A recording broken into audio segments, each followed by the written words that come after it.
Distinguished guests, and ladies and gentlemen, in the summer of 1977, a great American, the former Majority Leader of the United States Senate, Mike Mansfield of Montana, arrived in Japan to serve as our nation's ambassador. A few weeks later, he was called upon to give a speech. He gave a very short speech, which is typical of Montanans, in which he said, the most important bilateral agreement we have with any country is the one we have with Japan, bar none. And that statement has become the official mission of the United States. Some may not recall, but there was a time in the early 80s, late 70s, when the economy of Japan was not as good as they were expected to be. And at that time, the United States government knowingly closed its eyes and let the Japanese come in, yes, not in concurrence with the treaties. As a result, they were able to sell automobiles, Japanese automobiles in San Francisco, as less than it would cost in Tokyo. But it was successful.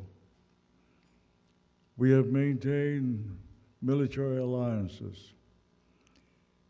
This organization here this morning is carrying on the Mansfield Doctrine because we believe that it is in not just the interest of Japan and the United States, but in the interest of the world to make certain that the relationship between Japan and the United States remain as strong and friendly as possible. This morning, I have the pleasure of presenting to you a great American. I've had the privilege and honor to serve in the Congress of the United States for over half a century, 52 years. And during that time, I had the honor of working with 10 presidents and 412 United States senators. I've had the opportunity and the privilege of meeting and working with superb, great Americans. And I can tell you that without any question, one of the greatest I've had the privilege of working, first as the First Lady of this nation, when she came out courageously with a program that most politicians shied away from, health for everyone. We hate to admit this, but of all the industrialized countries, there's only one without a health program that guarantees health attention to all citizens, men, women, children. Well, she had the guts to do this. Then she later joined us in the Senate. And from the moment she came there, we all looked upon her as our leader. Ladies and gentlemen, I want you to meet and greet a great American, someone I call my friend, the Honorable Hillary Rodham Clinton, the Secretary of State of the United States of America.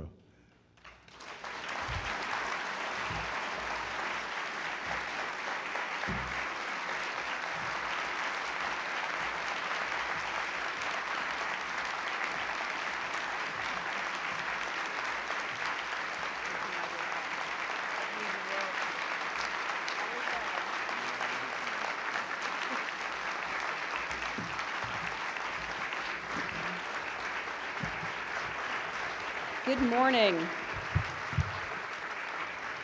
Good morning, everyone. And I am very pleased to be with you this morning, and I confess to being somewhat overwhelmed and deeply honored by the introduction that my friend and a truly great American, Dan Inouye, just provided. He is someone whom I do not need to tell this audience has served his state, our country, and the world with such great distinction.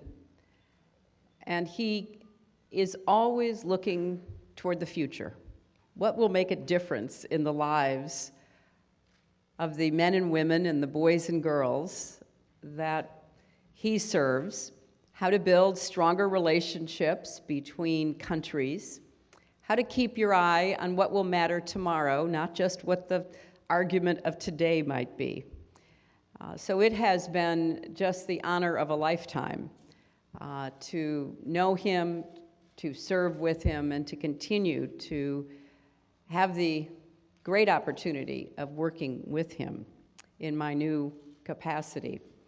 And of course, as good as he was made even better by his wonderful wife. And as someone who has been the spouse of a very famous man, I know that Irene brings more than half of what this dynamic duo represents, because she comes to the work she does every day with such extraordinary intelligence and grace. You know, Irene is the kind of person who you might as well just say yes to right away, because you eventually will. And so to both of these great Americans, thank you for your friendship and your leadership. Also, thank you to Mr. Inouye for his leadership as well. I wish to welcome Japan's National Policy Minister, whom I believe you will hear from later, and of course, our friend to all of us, Ambassador Fujisaki. Thank you so much for what you do to really help our relationship grow even stronger.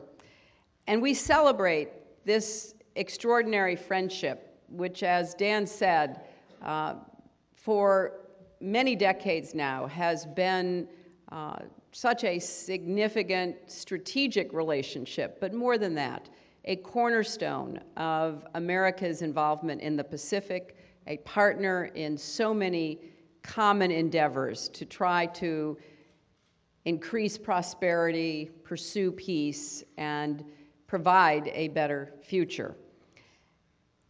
And so we're celebrating this at a moment when America is in the midst of a strategic pivot. The wars of the last decade are winding down and transitioning. The world's economic and strategic center of gravity is shifting east, and the United States is committed to an even deeper network of relationships across the Asia-Pacific region. But when you set out to build something, you begin with the cornerstone, which is why, as Secretary of State, I made my very first overseas visit, and several since then, to Japan. And President Obama, Vice President Biden, and many other American officials have made that same journey in the last 2.5 years. But we know that governments alone cannot sustain the close ties that we have and continue to seek. Our strongest relationships have not lived only in the halls of power. They live in the hearts and minds of the American and Japanese people. Not just in some cold assessment of our common interest, but in the warmth of common experiences, family ties, friendships, and the common values that bind us together. This relationship has been tested by time and tragedy, by rivalry, and by the natural push and pull between two proud nations like ours. And each time, it comes back even stronger. Each time, when it counts the most, our two countries stand in solidarity with each other. 10 years ago, as a senator from New York, I saw firsthand what our friendship meant. When Japan sent firefighters from 7,000 miles away to help with the aftermath of the 9/11 attacks, I was moved, but I wasn't surprised. That's just the kind of friend that Japan is to America and to many countries around the world. Wherever there is famine, disease, poverty, wherever there is a young democracy struggling to take root, from the front lines to the forgotten corners, Japan is there, working hand in hand with America to build a safer, more prosperous world. The generosity that moved us after 9/11, we sought to repay after 3/11.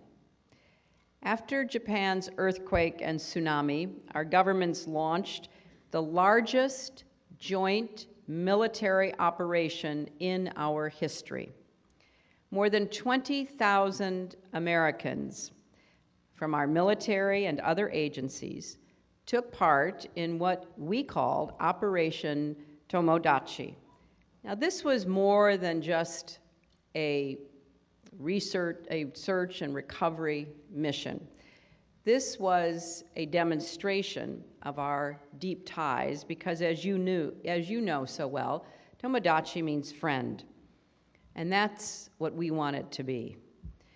Americans who remembered the red and white flags on the jackets of Japanese volunteers at Ground Zero flew to Japan to return the favor. Across our country, in small towns and large cities, people raised money. Springfield, Illinois, for example, raised $32,000 selling blue jeans for their sister city in Japan. Nebraska corn growers donated nearly 9,000 bushels of grain. Japan-America societies across this country raised over $20 million for relief efforts in Japan. And the ambassador is passing out these white wristbands, which I'm very proud to wear. And as you might guess, he's very persistent. So again, just say yes when he approaches you.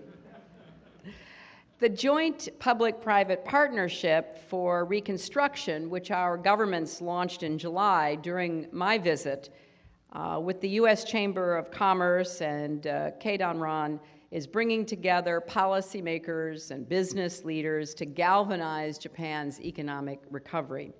And just last month, when Vice President Biden visited Japan, he made a very clear message to the world that Japan is open for business. And I want particularly to thank Irene and the U.S.-Japan Council for the work you've been doing with our embassy in Tokyo to create the Tomodachi Initiative, which is an outgrowth of both the operation and the Partnership for Reconstruction. Tomodachi Initiative will be focused on partnerships and programs to empower Japan's young leaders and entrepreneurs. Together, we want to create a Tomodachi generation that is deeply committed to the future of our relationship. Now, relationships like ours and so many others in our lives show their true colors in tragedy, but they are built over decades. And while economic and security ties are vital to our alliance, ties between our people give our friendship its full meaning. The wonder a Japanese college student exudes when she first sets foot in LA or Chicago or Boston, the warmth an American high schooler feels for his Japanese host family, the technological marvels that Japanese and American corporate partnerships unleash into our markets, the mind-bending discoveries of our researchers cooperating at the cutting edge of science. These are the experiences that underpin our shared success.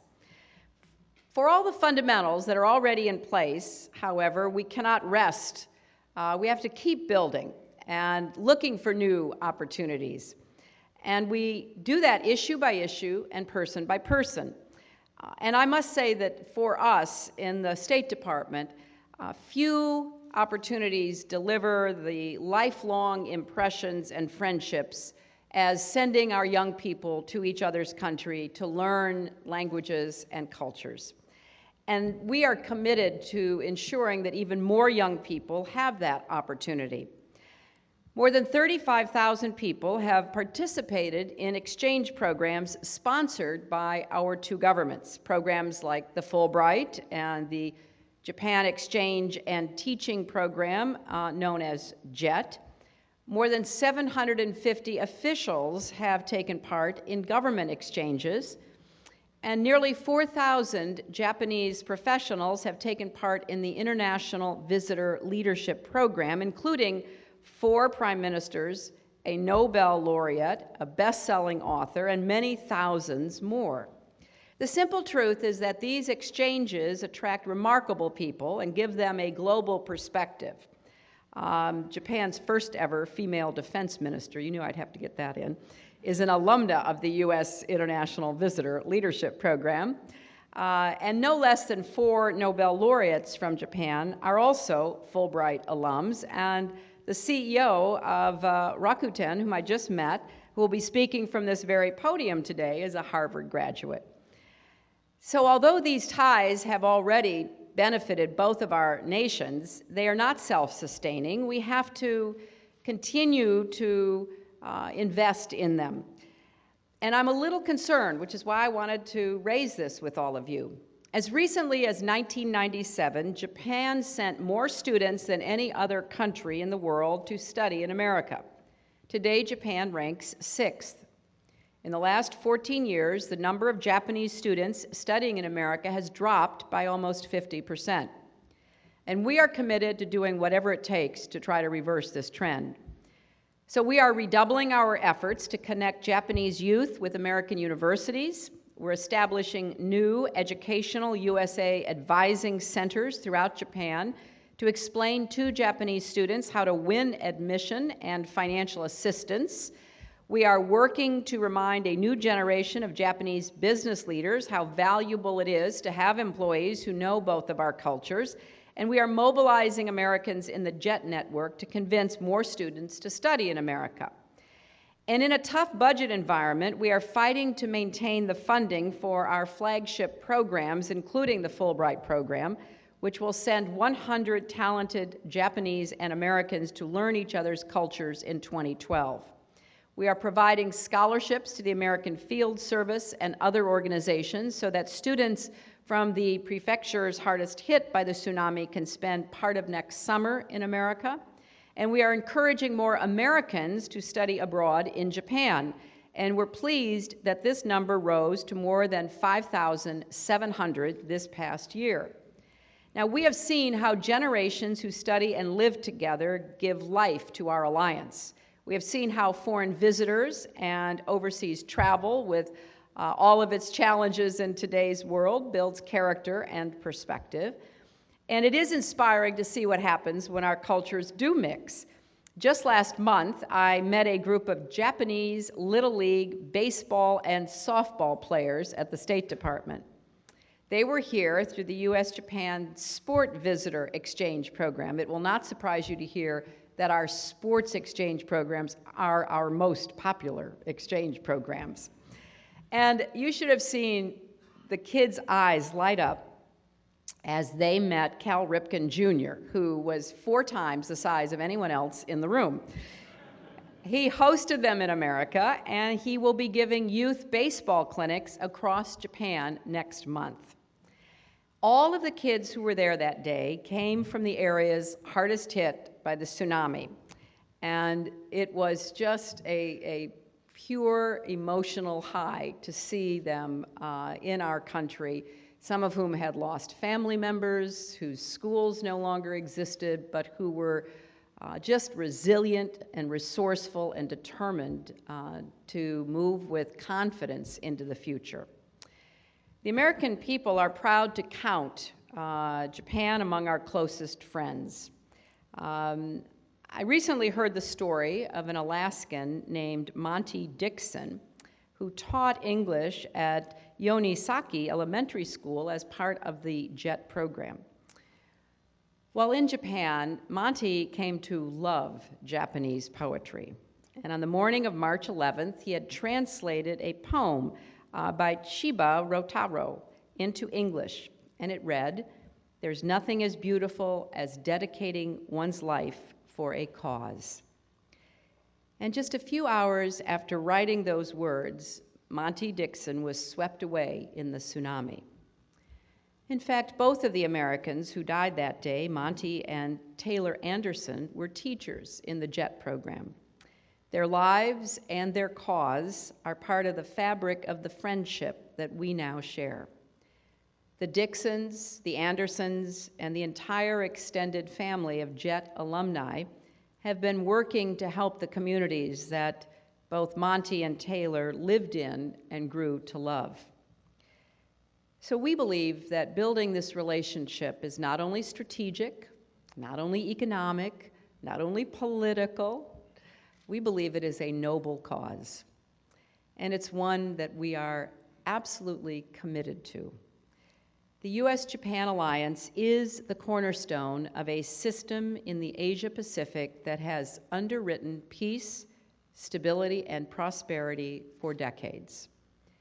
And the close connections built by the Monty Dixons and the Taylor Andersons and the US-Japan councils, those are the foundations that not only keep the cornerstone strong, but keep building higher and higher. I'm here to ask you for your help, Japanese and Americans alike. Let's keep this alliance and what it represents strong for as far as we can see into the future. Let it be said about us as it can be said of prior generations of American and Japanese leaders in business, government, academia, civil society, that we understood why this relationship was so vital, not only to each of us, but to the world. And let us teach our young people what our countries have meant, can mean, and will mean to each other in the years ahead. And then we can give a new generation the skills, the opportunities, and the dream to help America and Japan thrive together in the century ahead. Thank you all very much.